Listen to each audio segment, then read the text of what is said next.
What is up, everybody? Welcome back to the channel. My name is Filip Latocha, and today we're finally discussing my MRI results for my right fibula, which has been bugging me for the last 6 weeks and was initially pronounced as a stress fracture and then something else, and then the MRI has come in and it's the gold standard of results. So let's talk about it. I'll break it down as to what's going on, what my recovery window is looking at like, and what can happen from here, basically. So before we get into it, make sure you like the video, subscribe to the channel. If you're already subscribed to the channel, watching the content, thanks so much. Love you guys a lot. Let's begin to break this down. So beforehand, before I even say anything, I guess, let's start off with just some disclaimers. I'm not like a medical professional of any sort. I do have my ASFA running, nutrition, and coaching certification, so I know a thing or two on the running side of things. I'm not like, you know, an anatomy expert, so a lot of what I'm talking about, I'm going to be referring to in real time and have like some pre-research before I start, like, you know, telling you guys what's going on in this video. So yeah, that's kind of the breakdown. You know, don't take anything I say as direct medical advice, because I'm not the guy you want to take advice from, for sure.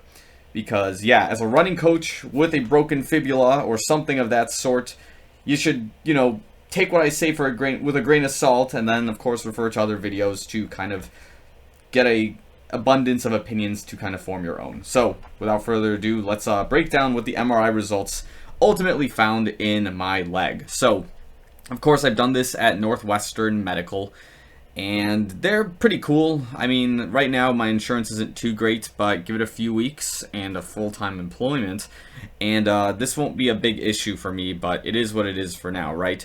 So I guess the breakdown here before I get into what Northwestern tells me is that, again, I was doing a 10K session treadmill workout in the Alpha Flies, which of course I have right here, and basically what happened was I was experiencing some peroneal soreness at first, and I couldn't complete the workout as I wanted to. I got about 2/3 of the way in. I was hitting the numbers I wanted, which was like, you know, 6-minute 5:45 pace, and it just wasn't good. I ended up stopping the run because it just, like, I couldn't really bend my my ankle a certain way, and I just said, okay, screw it, we're done. And I like limped away from the gym, and I thought, okay, it's the peroneal tendon, let's wrap it up with KT tape and we'll be all good to go. A few days later, and more or less like a week afterwards, you know, I was developing this bump that I could feel on my skin, and it was obviously on the bone, and I'm thinking now, like, reminiscing back on my broken foot, thinking, oh man, like, if this is a broken leg, I better, like, get it checked out right now. And yeah, a week later, you know, I go to an immediate care physician. He says I have a stress fracture in the fibula and tibia, and they put me in a boot, they give me crutches, and they tell me, you know, you're going to be off this foot for like 4 to 6 weeks. We're going to send you to sports ortho for further analysis. I'm like, great. So the sports ortho, 48 hours later, takes me out of the boot and says I don't need the crutches anymore, because he says, after looking at the x-rays, there's no clear-cut indication that I have a stress fracture on either the tibia or fibula. And yeah, he shows me the x-rays and there's nothing of that sort either. He just says, yeah, look, the pictures don't show anything, it's inconclusive. Let's schedule you an MRI. And of course, now I've just been, for an entire month, you know, I've been kind of laying off running. I've been only maximum pushing like 20 miles a week, some miles barefoot, some in shoes if it was comfortable. And fast forward a month later, you know, I do this turkey trot, run the 10K fairly comfortably. Like, I was still very conscious of my leg. I was running in the Alpha Flies again, which is a very unstable shoe versus my original plan, which was to do it in the Zoom Fly 4, which I was comfortable with, very stable with. And I don't finish with the time that I want, but with the time that I deserve, which I think was like 42.5 minutes or something like that. I'm digressing here, but the point is, the day afterwards, I did the MRI. And I'll talk about the experience of the MRI once I kind of break these results down for you. But of course, the important thing to consider here, all in all, is that the fibula is a non-weight bearing bone, right? So you can still do a lot of your activities that aren't high impact as long as the fibula doesn't feel any sort of pain or tenderness.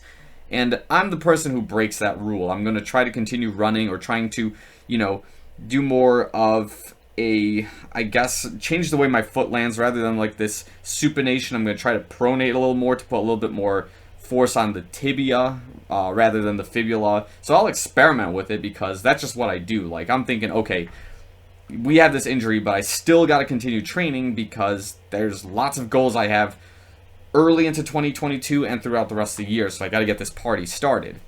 So that kind of brings us to this point. Of course, I kind of created a little bit of stress on the body before the MRI, about 24 hours before to be exact.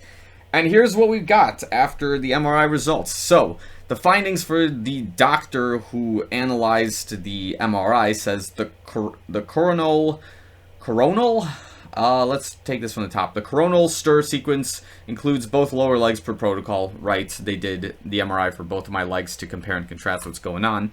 And they said there's no marrow edema on the left. That's good. However, on the right, there is marrow and a parosteal edema on the distal third of the fibula.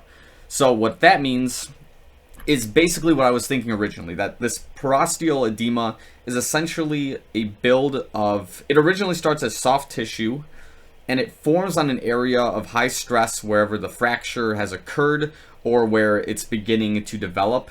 And it's soft tissue that builds over the bone, one, to reinforce it, and two, to begin bringing in blood flow, which in turn brings nutrients to the bone. And from there, the body can start the healing process. And that soft tissue eventually turns into hard bone after, however long it takes the certain area to recover. So, like, for example, when I broke my third metatarsal, it took, I would say, like, on and off, I think a month and a half, so 4 to 6 weeks.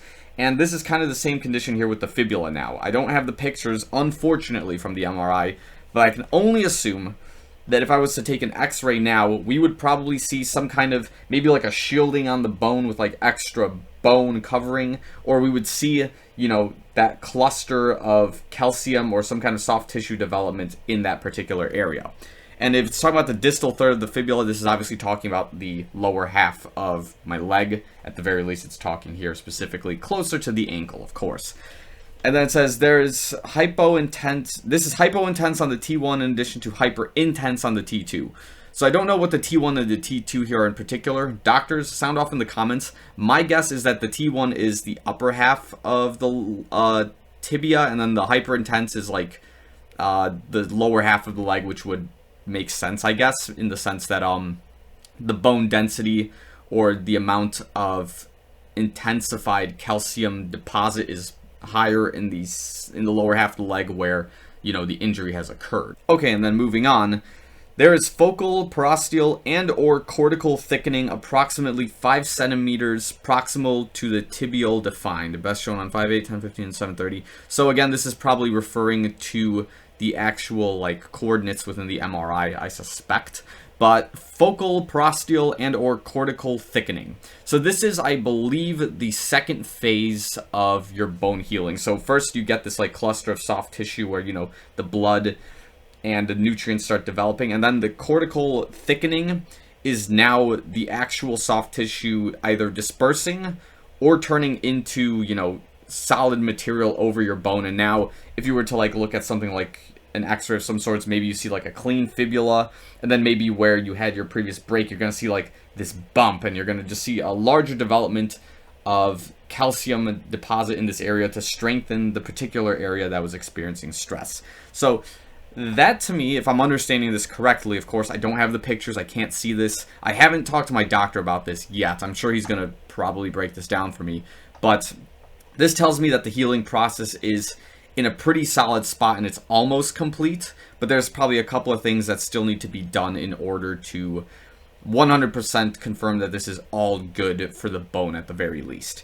And then it tells me what else. The tibia is normal, thank God, because if the tibia was bad, like, I would not be able to run whatsoever. That's a very important bone not to break. Probably, in my opinion, the second most important one to keep intact versus the femur, because if we're talking, fractures in femurs or broken femurs, like, that's life or death at that point. So, not trying to get on that tangent, but, like, think about that. If you've ever heard about, like, broken femurs and stuff, like, massive blood loss if that thing goes south.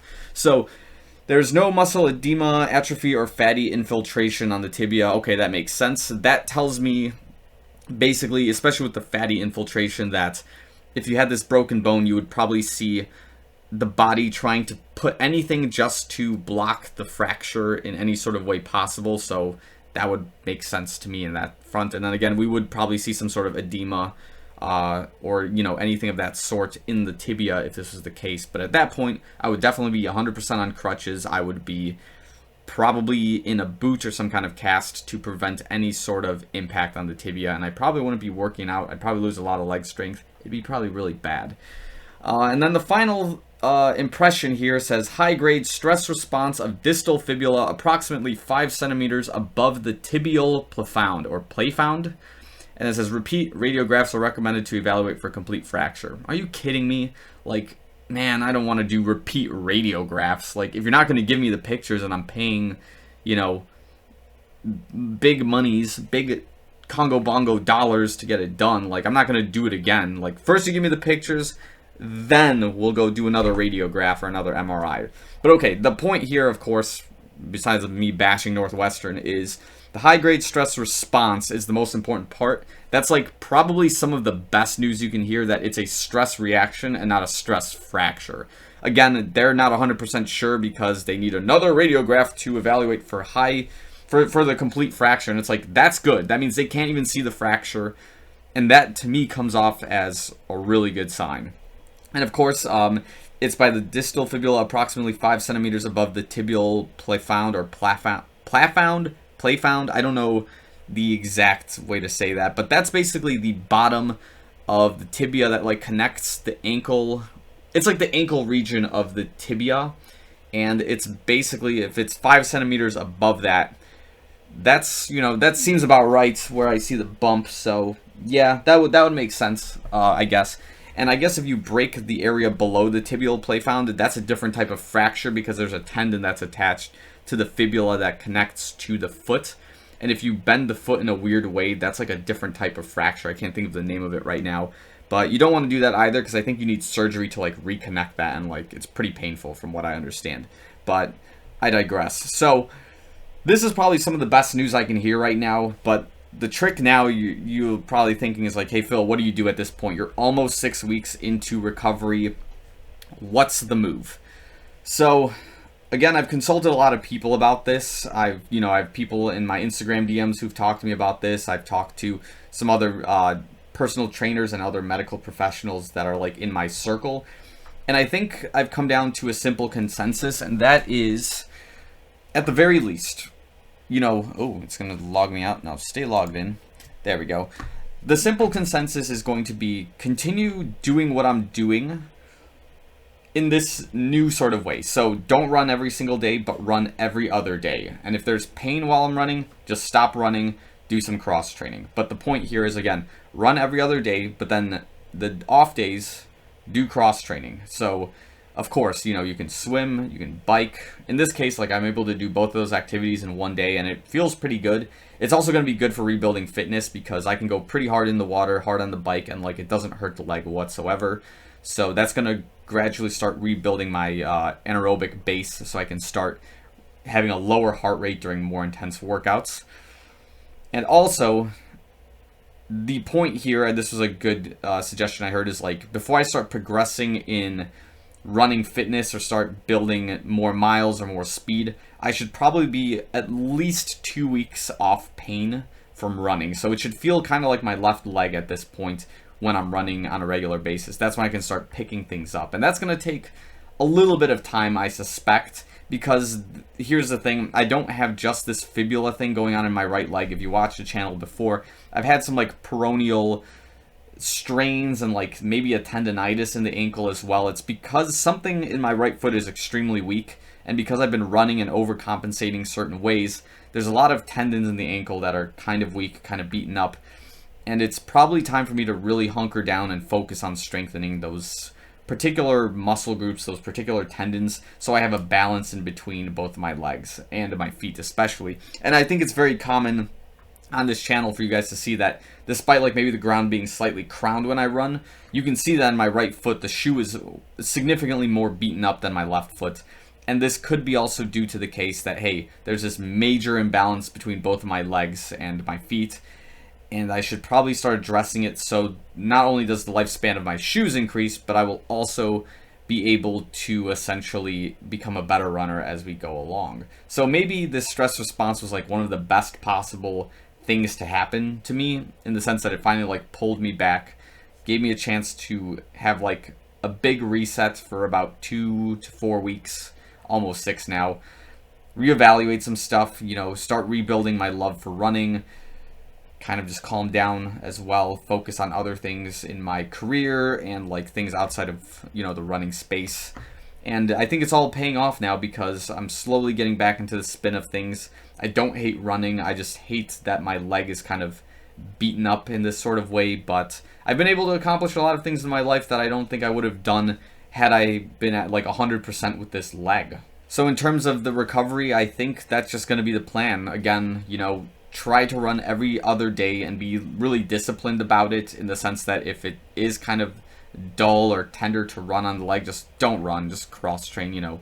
There's plenty of things I would love to increase fitness wise in the water, on the bike, in the weight room especially. I'll be doing a lot of strength training as well, but there's no sense in forcing it right now, even though I'm about like almost 2 months away from my next race, which will be in Houston, Texas. But I think there'll be plenty of time to get in shape for that once I'm at 100%. So if I were to envision a timeline, I would suspect that maybe within the next 2 weeks, this bone will be at 100%. And that's going to be at least an 8-week recovery as opposed to the 4 to 6 window. I just give myself that extra time because, again, I'm not completely, dead stop on my activities. I'm constantly doing stuff. I'm constantly stressing out the leg. So it may add a little more time to recovery, but in the way I'm kind of continuing some of the anaerobic fitness and, building some cardio and muscle. So I don't start from complete zero. Maybe I'm starting from like 30 to 40% rather. So that's kind of the update right now. I mean, this series for the fibula recovery updates has been pretty fun thus far. I think we'll do like maybe one more entry like when I'm at 100% and we kind of discuss the whole thing from start to finish. But again, a stress response, or stress reaction in this case, is way better than like the actual stress fracture, because it implies that the bone is still intact. It was just getting really close to a bad spot.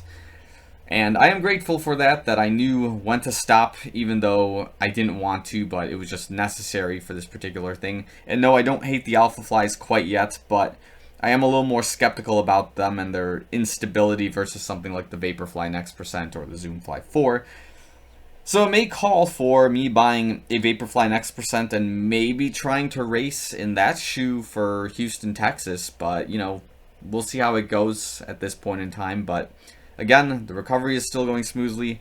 The gold standard of the MRI is pretty spot on, considering, how I'm feeling versus like what it's telling me. So, the recovery just continues. As long as there was no other major issues going on, I'm pretty happy with just a stress reaction. So I think we're going to end the video here. So again, sound off in the comments below if you've had something similar, if you had like an MRI and they told you some similar stuff, what you've done for recovery. If you're a doctor and I said something incorrect here, please sound off in the comments so we educate everyone properly here, as well as myself. So I think we'll end the video here. Thanks so much for watching. I'll see you guys in the next one.